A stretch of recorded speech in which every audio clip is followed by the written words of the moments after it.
నీకు ఎప్పుడైతే కోరిక పుట్టిందో చదువుకోవాలనేటువంటి కోరిక పుట్టగానే నీ కోరిక నెరవేర్చేటువంటి ప్రైవేట్ వ్యవస్థ తయారైంది. సో ఇవి చదవండి ఒకసారి. ఏంటి ఇంజనీరింగ్ కాలేజెస్ చదవండి ఒకసారి.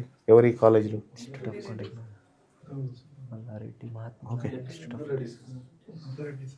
ఇందులో ఏమైనా మిస్టేక్ ఉందా? మీరు చూసిన కాలేజీలేనా ఇవన్నీ?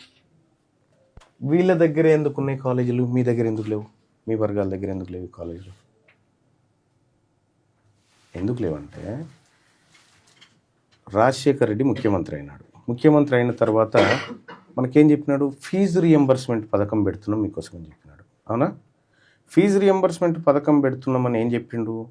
ఫీజు రియంబర్స్మెంట్ పెడుతున్నామని చెప్పి రెడ్లందరితో ఇంజనీరింగ్ కాలేజీలు పెట్టించినారు.